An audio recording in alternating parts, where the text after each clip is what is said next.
सोचिए जरा, कैंसर का इलाज एक आम से दिखने वाले मेंढक में। हाँ, सुनने में ये थोड़ा अजीब लग सकता है ना? लेकिन 27 दिसंबर 2025 को पब्लिश हुई एक नई स्टडी कुछ ऐसा ही इशारा कर रही है। तो आज हम इसी चौंकाने वाली साइंटिफिक खोज की गहराई में उतरेंगे, जो ये बताती है कि कैसे कुदरत में हमारे लिए कुछ अविश्वसनीय जवाब छिपे हो सकते हैं। तो आज का सबसे बड़ा सवाल यही है, क्या सच में एक छोटे से मेंढक के अंदर कैंसर से लड़ने की इतनी बड़ी ताकत छिपी हो सकती है? ये ख्याल जितना हैरान करने वाला है, साइंस की दुनिया में उतनी ही बड़ी उम्मीद भी जगा रहा है। चलिए, अब सीधे आते हैं मुद्दे पर। बात करते हैं जापान में हुई इस स्टडी के नतीजों की, और यकीन मानिए, जो रिजल्ट सामने आए उन्होंने खुद वैज्ञानिकों को भी हैरान कर दिया।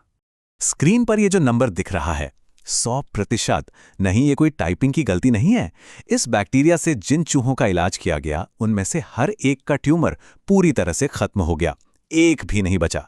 साइंस की भाषा में कहें तो ये एक असाधारण कामयाबी है। अब इस कामयाबी को सही से समझने के लिए इसे आज के इलाजों के सामने रखकर देखते हैं।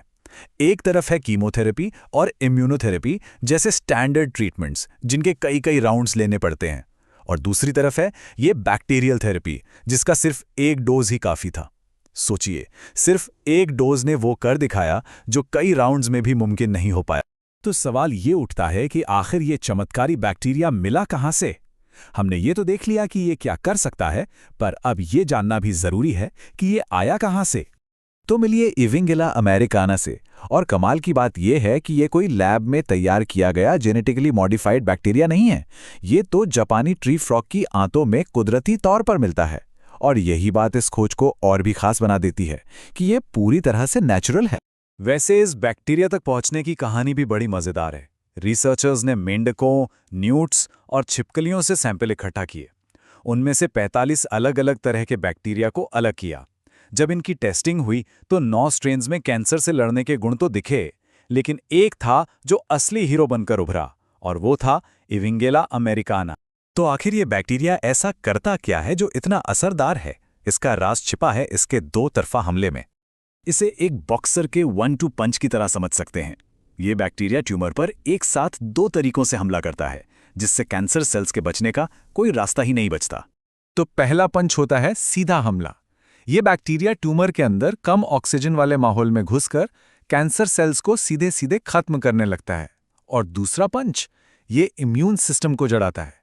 मतलब ये बैक्टीरिया एक सिग्नल की तरह काम करता है, जो शरीर के अपने सोल्जर सेल्स यानी टी सेल्स और बी सेल्स को बुलाता है, ताकि वो आकर बची खुची कैंसर सेल्स का सफाया कर दे। और ये कितनी तेजी से काम करता है, इसका अंदाजा इस चार्ट से लगाया जा सकता है। सिर्फ 24 घंटों में ट्यूमर के अंदर बैक्टीरिया की आबादी लगभग 3000 गुना तक बढ़ गई, जबकि शरीर के दूसरे हेल्दी हिस्सों में इनकी संख्या ना के बराबर बढ़ी। ये दिखाता है कि इसका निशाना कितना सटीक है। अब एक बहुत जरूरी सवाल मन में आता है, सेफ्टी का क्या? अगर ये बैक्टीरिया इतना ताकतवर है तो ये शरीर के बाकी हिस्सों को नुकसान क्यों नहीं पहुंचाता? खैर, इसका जवाब भी काफी स्मार्ट है।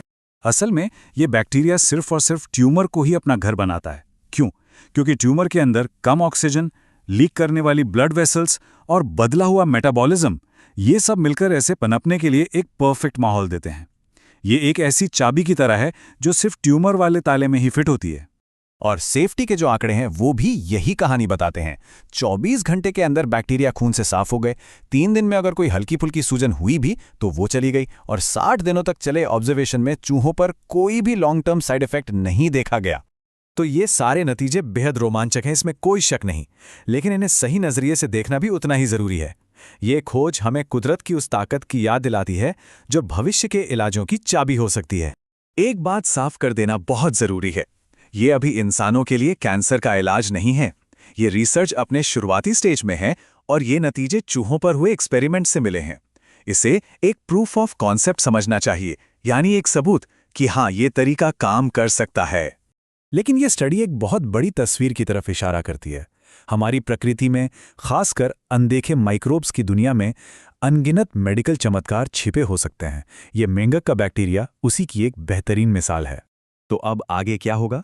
रिसर्चर्स इस बैक्टीरिया को ब्रेस्ट और पैंक्रियाटिक कैंसर जैसे दूसरे कैंसर मॉडल्स पर टेस्ट करेंगे। साथ ही इसे देने के और भी सेफ तरीकों और इसे मौजूदा ट्रीटमेंट्स के साथ कैसे इस्तेमाल किया जा सकता है, इस पर भी काम होगा। और ये खोज हमें एक बहुत बड़े सवाल के साथ छोड़ जाती है। कुदरत के न जाने कितने और राज हैं जो बस खोजे जाने का इंतजार कर रहे हैं। क्या पता अगली बड़ी मेडिकल खोज किसी साधारण से दिखने वाले जीव या पौधे में छिपी हो, ठीक हमारे आसपास।